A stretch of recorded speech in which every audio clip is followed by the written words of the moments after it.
Assalamualaikum warahmatullahi wabarakatuh. Perkenalkan, nama saya Puja Sri Wilujeng dengan NPM B1A02215. Di sini saya akan membuat tugas yaitu infografis patologi sosial kelas A.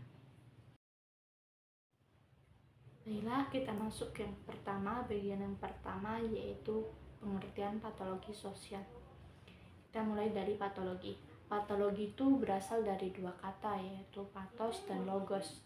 Pathos berarti penyakit dan logos yaitu ilmu. Jadi patologi yaitu ilmu yang mempelajari tentang penyakit.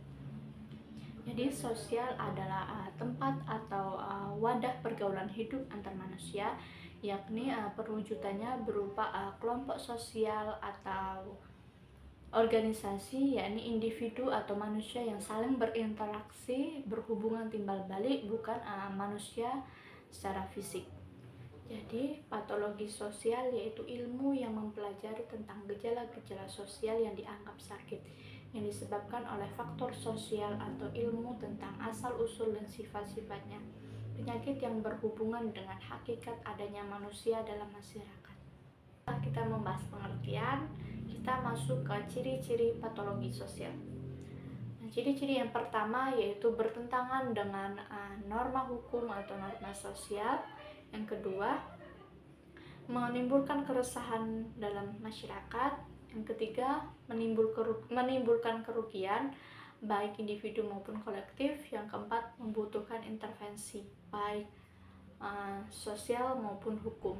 Setelah kita membahas ciri-ciri, kita masuk ke ruang lingkup patologi sosial. Ada 5 ruang lingkup patologi sosial. Yang pertama yaitu penyimpangan terhadap norma dan etika. Kita bahas apa saja contoh-contohnya, yaitu yang pertama pergaulan bebas, yang kedua perzinahan, prostitusi, dan LGBT.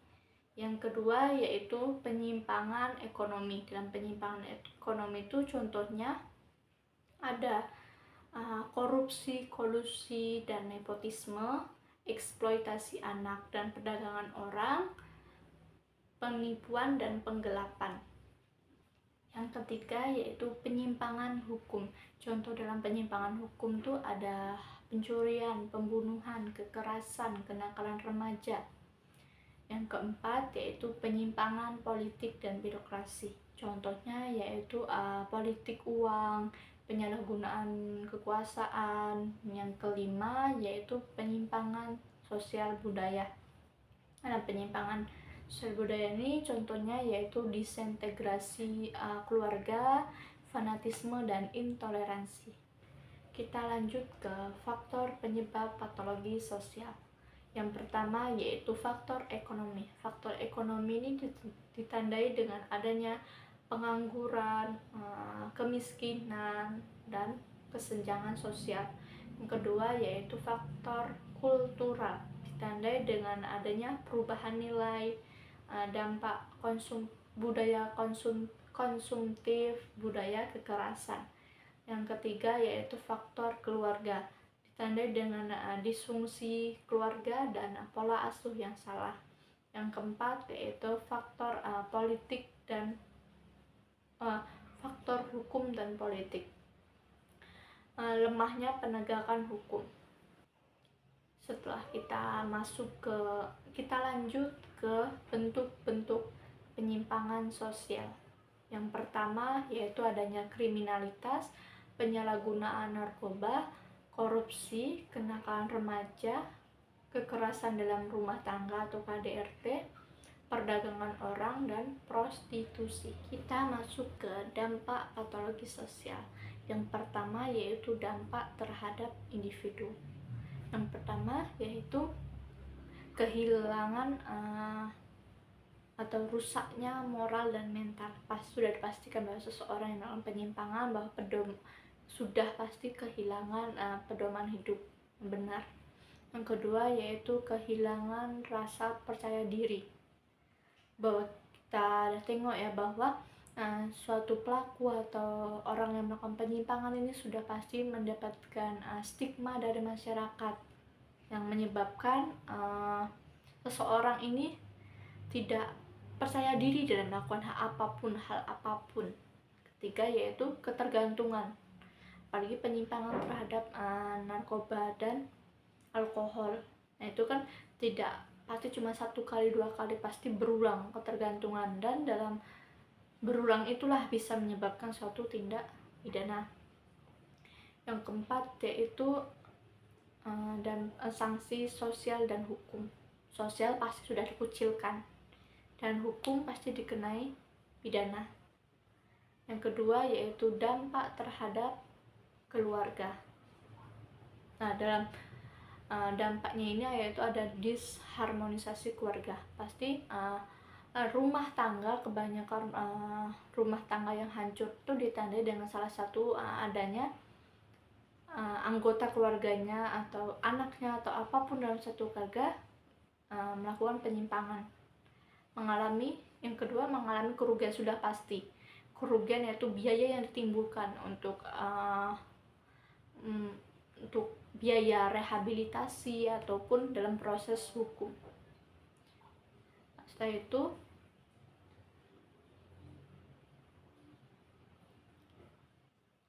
rusaknya sosialisasi dalam keluarga. Kita pastikan bahwa keluarga yaitu tempat pertama atau pembelajaran pertama. Jika terjadi salah satu anggota penyimpangan, maka rusaklah sosialisasi dalamnya.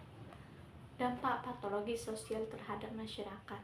Yang pertama yaitu disorganisasi sosial, ditandai dengan hilangnya solidaritas, menurunnya rasa kepercayaan kepada satu manusia ke manusia lain, dan terjadinya konflik.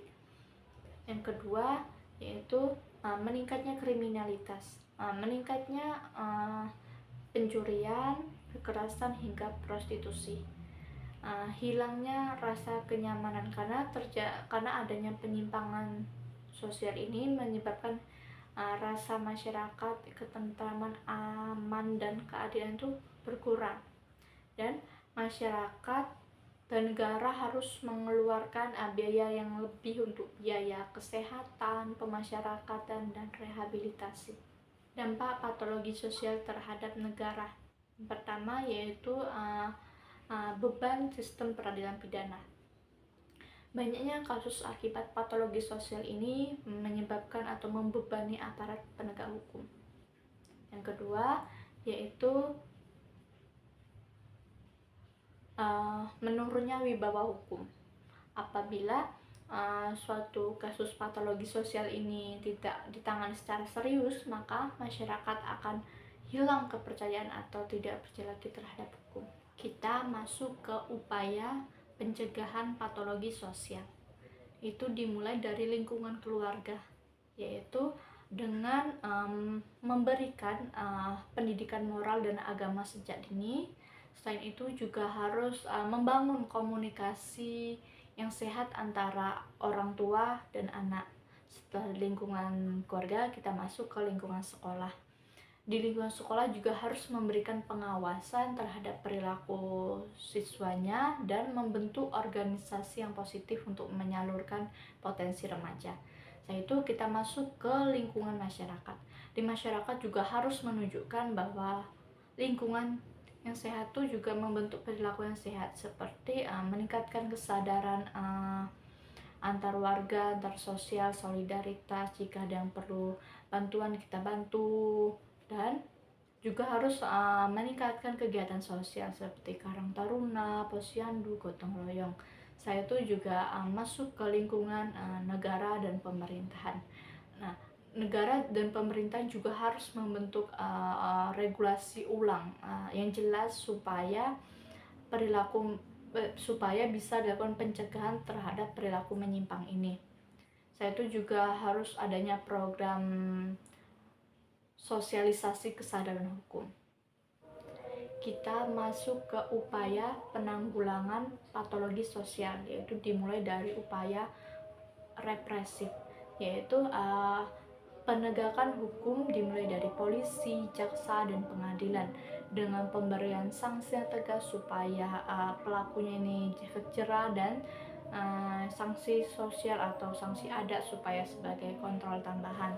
Saya itu juga masuk ke upaya kuratif, yaitu dimulai dengan adanya rehabilitasi untuk bagi pecandu narkoba dan pelaku dengan gangguan kejiwaan, dan adanya konseling dan pendampingan psikologis untuk pelaku dan korban.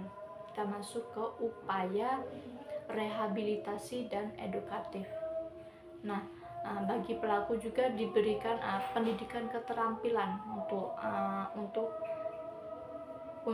kegiatan selanjutnya supaya tidak melakukan kejahatannya lagi atau mengulangi kejahatan ini dengan adanya keterampilan kerja. Jadi dia bisa melalui pekerjaannya. Selain itu juga adanya pendidikan di lapas, yaitu lembaga pemasyarakatan, dan RJ, yaitu pemulihan hubungan antara korban, pelaku, dan masyarakat. Contoh kasus patologi sosial yang saya ambil yaitu seorang remaja berusia 16 tahun asal Jawa Timur yang ditangkap oleh pihak kepolisian yang terbukti beberapa kali mencuri uang orang tua dan tetangganya untuk bermain judi slot.